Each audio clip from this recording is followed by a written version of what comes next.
When we watch something happen that we know isn't right, but we remain quiet and we don't say anything, we don't do anything about it, are we just observing or are we suddenly becoming accomplices to whatever it is that's going on that isn't right? See, I had an experience that made me question this. And I was actually a senior in high school at the time. Senior, junior, somewhere around there. Junior or senior in high school. I was 14 or 15. And when this situation happened, my first gut reaction was, you know what? If you stay quiet, nobody will know that you were even there. But then I realized how much of a disservice I would be doing to the person that was being victimized, to the person that was being hurt by the issue. And I decided I needed to do something. See, I was sitting in the media center in the library with a bunch of my acquaintances and friends during lunch. And this, I mean, why we were there, it's a story for another time. But at any rate, we were sitting there quietly chatting, reading, doing homework, when suddenly the principal stands at the door of the media center. Mind you, we were sitting at the very last table in the media center, and she stood at the front door of the media center. And from that distance, which was at least 50 or 60 feet, she points to one of my friends and she says, "You with me now!" This is a guy that was never in trouble. You would barely hear him speak. He was very quiet, very polite, very just calm in general. And she pointed at him and yelled at him like he was the greatest criminal on the planet. Well, come to find out, somebody had set fire to one of the trash cans, and the somebody who set fire to the trash can was actually wearing an army jacket, army green jacket. My friend happened to be wearing one of those. So she automatically assumed that my friend was the one who set fire to the trash can. Well, he had been with us the whole time, and we knew for a fact that he wasn't it. And later on, like a few minutes later, not even half an hour later, they caught the guy who really did it. At that point, I could have just kept quiet because my friend got out of trouble. Nothing major happened. He was just embarrassed for a little bit, right? But this is a guy who was shy enough and socially awkward enough already. And then this happened, and he felt this big. So what I did was I went to the principal's office. I marched myself in there, and I said, knocked on the door, and I said, "Excuse me, but I have something to that I would like to say." And because I was typically seen as a good kid, she invited me in. She was like, "Okay, what's going on?" And I said, "My friend was embarrassed in public, and I think it's only fair that you apologize in public. So I would expect to see you go into one of our classrooms where he's at and apologize to him in front of the same people that you embarrassed him in front of." Wouldn't you know it? She actually did that. The next day, first hour, she was the first one in our room and she apologized to him in public and explained how sometimes adults make mistakes. And she made a teaching moment out of it, which I appreciated. But she did apologize. Now, why am I saying all these things? Now, you know I am big in telling you that everybody is a leader in one way or another, that everybody has a leadership ability that they get to bring into their own lives and self-lead so that they can actually reach the levels that they know they're meant to reach. But there's also different levels in which we lead, and not recently, but in the last, I don't know, decade or so, this idea of becoming a thought leader, especially with the influx of influencers and social media and all these things, this idea of becoming a thought leader has become something that people throw around and talk about a lot. But today, I want to share with you what I believe a true thought leader is, how you can activate your thought leadership, and why you should, in fact, step up as a thought leader. Are you ready for this conversation? Then stick around. Hi, welcome to Sincerely Speaking. I'm Marcy Amaro. I am your self leadership coach, which means that I get to help you figure out what it is that you're meant to do in this world and then get all those obstacles, all those things that might get in the way out of the way so that you can step up and live the life that you're meant to live, whether it is in your career, in your relationships, in the way you show up in the world, or just in your relationship with yourself. But before we go into today's topic, I want to make two invitations for you. The first one, If you find value in our conversations, if you don't want to miss any of our conversations about communication, leadership, success, how to step up and be your best self, then go ahead and wherever you're listening or watching, subscribe, follow, make sure that you are getting your notifications on so that you know exactly when the next episode shows up, when the next episode drops. And the second invitation I have for you is head on over to marciamara.com. There, that's my website. Surprise, surprise. But there you're going to find at the very top a button that says schedule your free confidence and clarity call. I want you to click that button and select a time that suits you so that we can sit down for 30 minutes and have a face to face, Zoom to Zoom conversation about your goals, about where you're headed, so that you're completely clear on what your next steps are and so that you can get out of your own way and get things done confidently, with purpose, with meaning, so that you can create the impact, the life, the income that you're looking for. You know, things have shifted in the last few years, like the last 3 or 4 years. And it's time to take back what is ours. It's time to step up and do the thing that we were called to do in this world. So head on over to marciamara.com, schedule that call, and while you're there, browse around and look. There are some other resources, some other information about how we might be able to work together. But I'm just looking forward to meeting you and helping you figure out what your next step is. So head on over to marciamara.com after you listen to this episode. See you there. Let's talk a little bit about thought leadership. A lot of people equate thought leadership with being an influencer, right? So a lot of people think that in order for you to be a thought leader, you have to have this incredibly unique point of view on things, or like you have to have a completely new, unprecedented, unheard of perspective on certain things. That's not really what a thought leader is. And we're going to talk in a little bit about my definition of thought leadership. But in the same way that I believe that every single one of us is a leader in different ways, in different roles, in different moments, in that same way, I believe that we all have not just the capacity, but the obligation almost to step into our thought leadership. Because from my perspective, a thought leader is the person that gives voice to what other people are thinking and feeling, but the other people might be either too scared, too uncaring, or not involved enough to speak up and give voice to those thoughts, right? So, in a sense, a thought leader is a disruptor. It's someone who steps up and says things that make people go, wait, what? Did that person just say that? Right? But more often than not, the reason people stop and say, wait, what? It's not because you're saying something that has never been heard before. It's because you're saying something that they were thinking or feeling, but were not or didn't feel like they were in a position to express it, to articulate it. So, what you're really doing as a thought leader is giving voice to what other people are actually thinking or feeling, but they don't step up and say it either, again because they're too afraid of the consequences, they're worried that they might be judged, or they just don't care enough to make a change in that area or in that situation or to affect some change in other person's lives, right? So you are, by becoming a thought leader, becoming the voice of those who will otherwise not be heard. And this is why I think that if you are listening to this and if you are in any way adopting a wayfinding attitude or a wayfinding character trait, right? Which is leading the way for other people.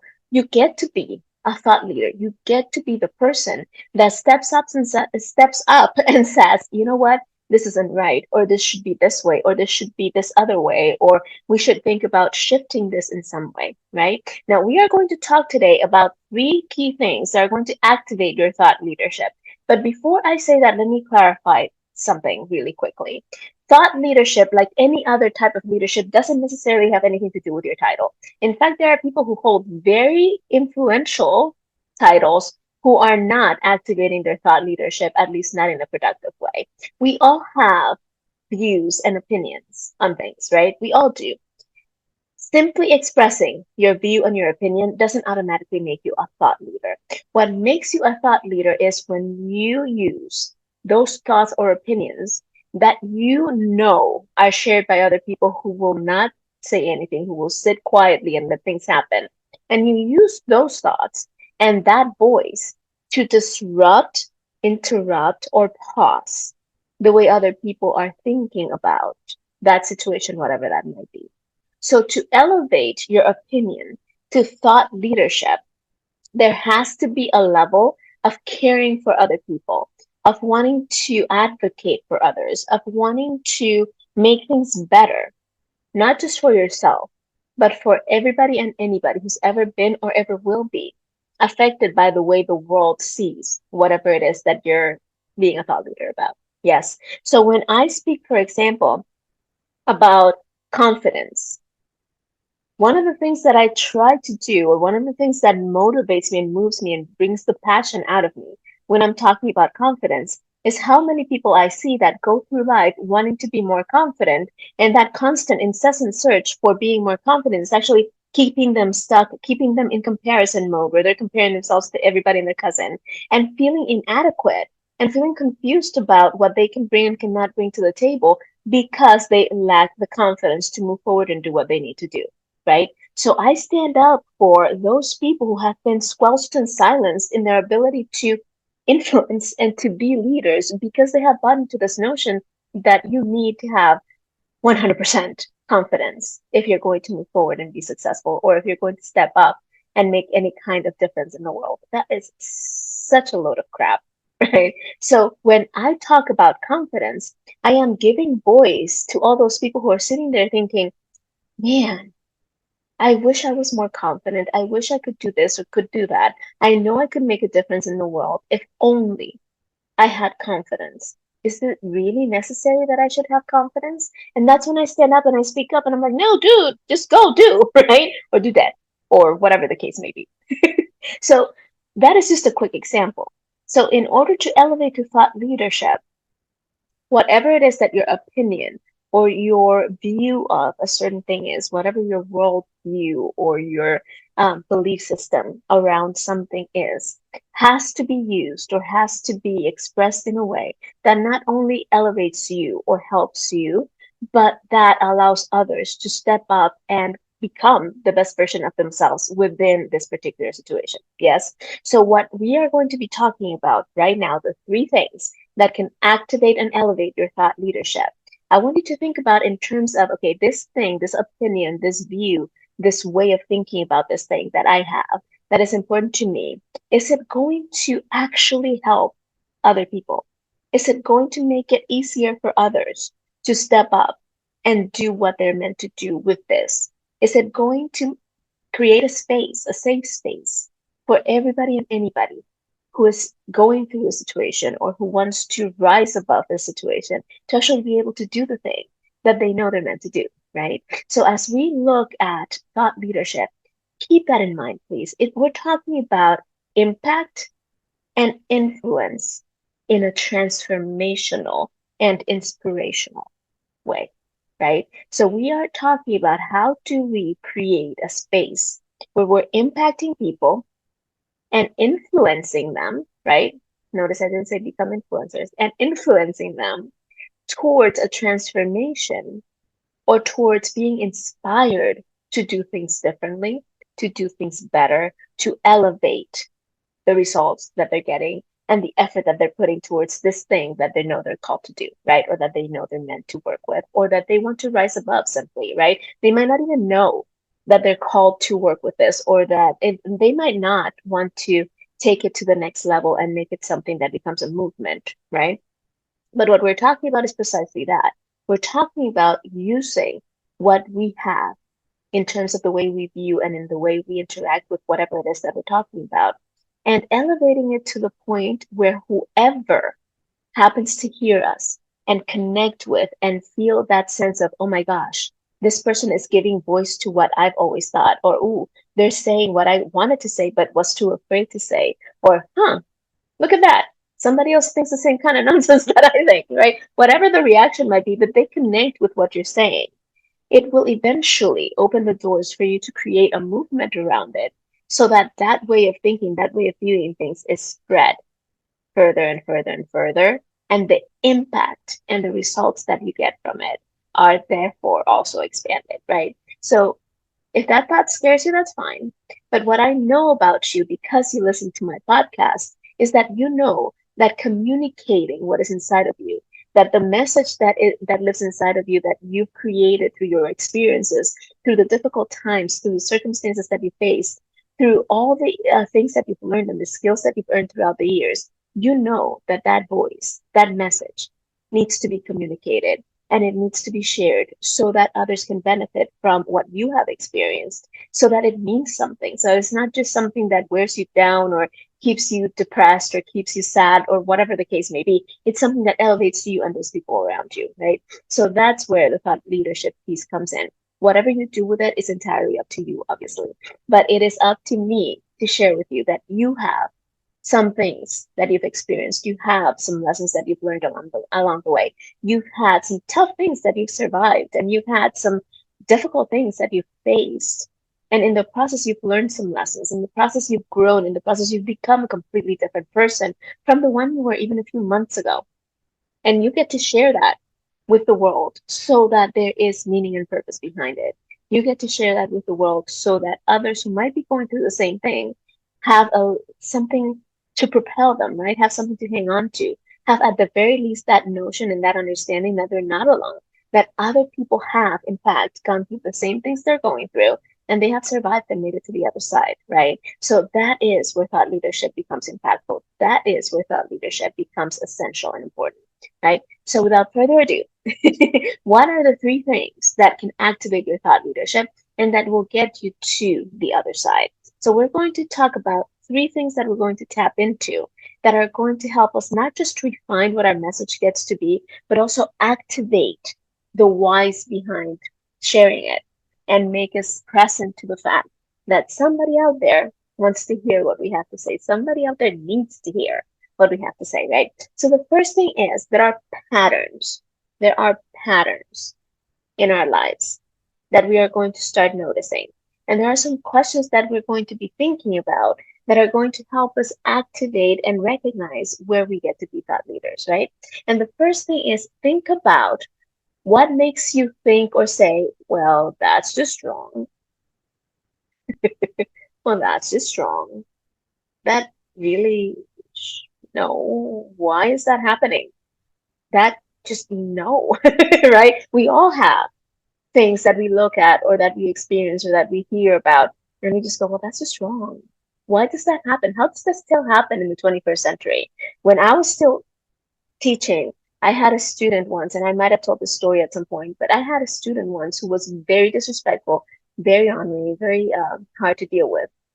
Very long story short, I found out that the reason why he was such a hard person to get along with, such an angry young man, was because most of his childhood he was raised by a grandma who, whenever she didn't want to deal with him, she would lock him up in the chicken coop with the chickens. Yeah. And this was still the end of the 20th century because I am that old, but still, in the year 2000s or 1990 somethings, I just couldn't understand how that still happened, right? So when I heard that, I was like, well, that's just wrong. How does that still happen in this day and age? And I'm sure it still happens today, unfortunately, right? So when you start looking at and you start recognizing those things that make you outraged, that make you feel outraged, that make you go, no, there's no. Why? That's just wrong. How does that still happen? What we're doing is we're tapping into our values, right? So that is the very first key to becoming a thought leader is being really clear on what your values are. And if you're unsure about what your values are, what your core values get to be, how you determine your values, then just head on over to marciamar.com, schedule that call, and we'll talk about how to identify your values. But there's also some resources in my website that I can share with you. So just find me in social media and I will share those with you. But there are some key questions that we can ask ourselves. But whenever we identify something that elevates that sense of outrage, right? That, no, you didn't. That just didn't happen, right? That can't be a thing. Then we're starting to notice what our values are because our values get triggered or our values trigger in us these sensations when there's something that is opposing those values, right? Like if I was watching someone beat up their kid, which happens all the time, right? But not all the time, but happens more often than you'd like. But if I was watching someone beat up their young kid, I would be outraged. And I don't Honestly, in this day and age, I don't know what I would do because I haven't had that happen in a very long time. But when it did happen, I was still in that stage where I was silencing myself a lot. So I didn't say anything. And then I would go home and not be able to stop thinking about that poor child being beaten and me standing there doing nothing, right? So when you see or when you experience that kind of sensation where you're like, "Ugh, I can't stand by and do nothing," that's because one of your core values is being activated. For me at that moment, it was my value of family, which is second in my list, right? It's faith and family. And so that family is important, that we take care of each other, we take care of our own, would get activated when that happened. And therefore, I would get outraged. I would feel that sense of being irate, of not being able to almost take it, of asking myself, well, that's too strong. That shouldn't be happening, right? And when you sense that, that is when it's time for you to start becoming more aware, start becoming more intentional in looking at what you're experiencing and what is triggering it so you can start identifying those values. When you have your values clear and you know what your core values are, part of activating your thought leadership is speaking into those values, is making sure that whenever you're sharing something with someone, whenever you're helping someone through something, whenever you are giving any kind of advice or suggestion or ideas around how to elevate your life, you are pointing to and tapping into those values and bringing them to the surface. Whenever I talk to you, at some point or another, I mention something related to family and faith. Think about it. I always do. And it's not because I'm necessarily trying to convince you to believe the same things I do, it's because they're part of who I am. And if I am going to activate my thought leadership, then I have to tap into those values and bring them to the surface. Yeah, so that's the first thing. It's tap into your values by noticing the things that cause you outrage, right? The second one is it shouldn't be that hard. When you're looking at someone doing something and you're thinking, gosh, it shouldn't be that hard. Things shouldn't be that way for this person. They shouldn't be going through that. You shouldn't be doing that. You shouldn't have to, I don't know, go so, I don't know, whatever that might be. You shouldn't have to. Whenever we find ourselves going using the oughts and the shouldn'ts, right? And the opposites too, the shoulds and the ought nots, right? Whenever we find ourselves using those should phrases, then what we are doing is we are tapping into or identifying the places when we empathize or the places where we have boundaries and expectations, right? So when we can identify the places where we empathize with other people or the places where we know we need boundaries because they're sensitive, vulnerable areas for us or they're important enough for us, then we can start looking at, okay, what is it exactly about the situation? What is the pattern that I'm noticing here that is going to point me to what I believe around this thing, whatever it might be? We don't stop to think, well, that shouldn't happen. It shouldn't be so hard. It shouldn't be this way. It shouldn't be that way, unless we have some sort of feeling and emotion attached to it. And when we see it in other people, then that bubbles up. That triggers our own sense of, no, that shouldn't happen, or that it shouldn't be that way. It should be this other way. And when we start identifying those patterns of what it is that brings up that sensation or those thoughts in us, then we start seeing those areas in which we empathize enough with other people, or those areas in which we could potentially relate to someone else and resonate with someone else at a deep level because we understand what they're feeling. Yes, because we understand what it's like to be in that position, because we understand that things shouldn't be that way and they should be this other way because we have had an experience or a thought or a learning or a skill or something that has brought us to the realization that things don't have to be that way anymore, that things don't have to occur in that manner, that the world should not still be that way. And while they are number one and number two are very similar, I hope you're noticing the difference, right?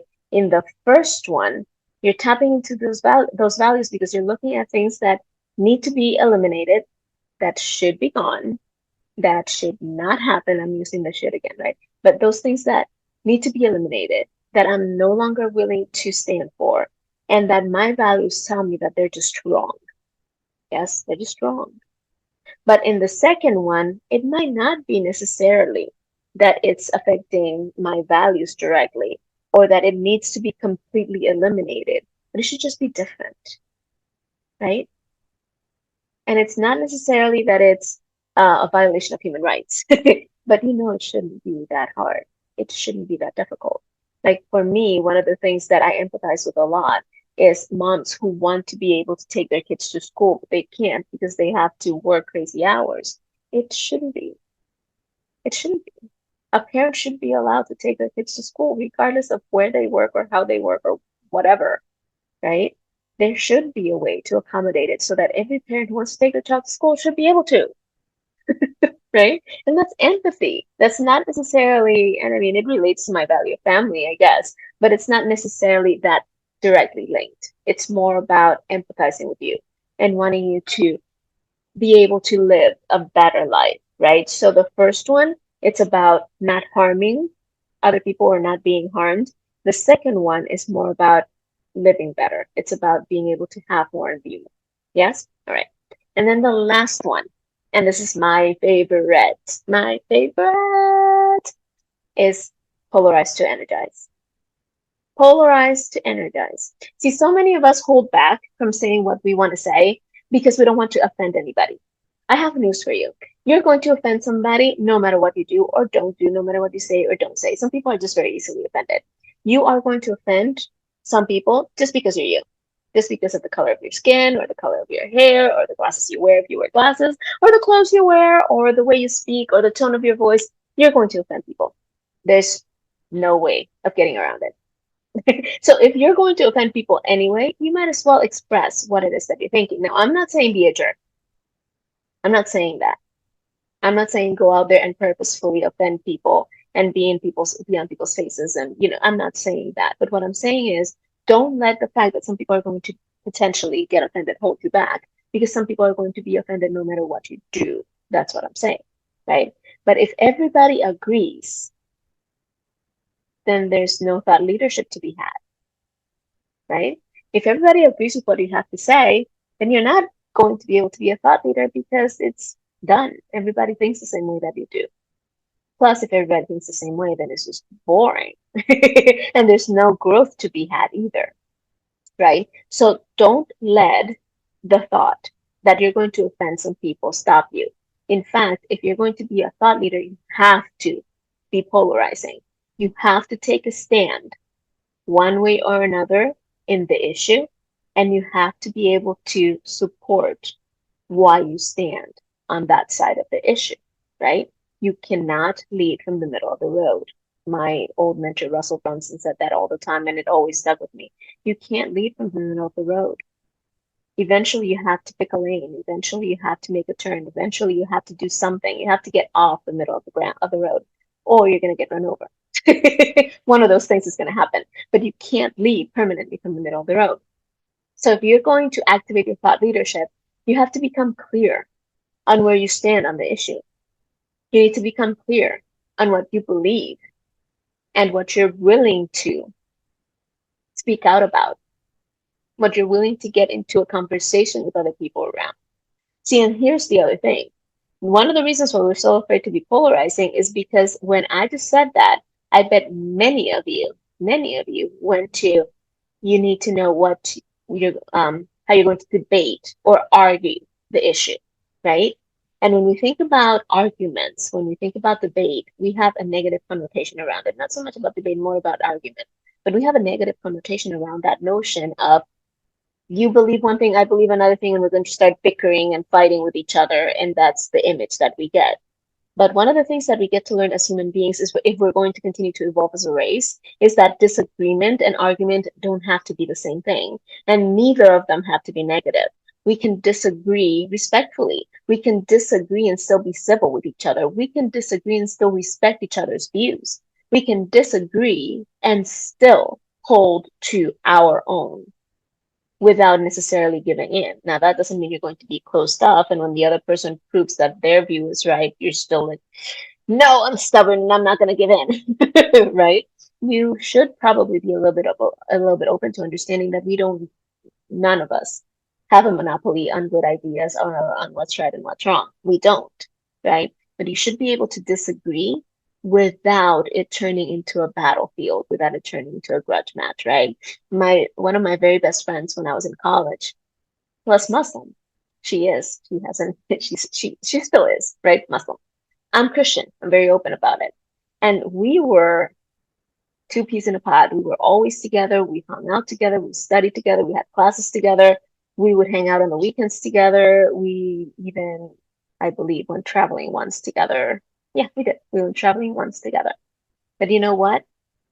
We would have conversations about Islam versus Christianity all the time.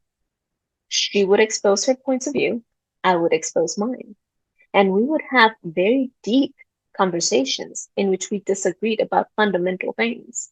And even though we were fundamentally different, and even though we were fundamentally opposed, we still were friends. And we had these conversations without raising our voice, without it turning into a bickering match, without getting angry at each other, without getting to the point where we wouldn't talk to each other anymore. And we were very close friends for a very long time. And we never agreed. Ever. She never convinced me. I never convinced her. And that was fine. But we had some really interesting conversations, and I learned a lot about a different culture, about a different way of seeing things, about a different belief system, right? And the key thing here is to understand that nobody believes something because they think they're wrong. Everybody believes something because they think they're right. Yes. So we're not maybe going to convince anybody else. But if we stand firm in what we believe, we will draw in the people who agree with us and we will repel the people who don't, or at least invite open conversations that might lead to a greater insight, right? To greater enlightenment, if you want to call it that. So, in that sense, when you polarize to energize, you're tapping into conviction and you're looking at what you really believe, what you really stand for, what you're willing to defend, and what you're willing to take a, a stand on, right? And really talk about why it is that you believe it and present evidence and present information. And when you tap into that conviction, that is going to elevate you to a completely different level of thought leadership. Ed Milet is the first one I heard say this. I mean, I don't even think it's his original thought, but he says that people don't need to believe what you say. They need to believe that you believe it.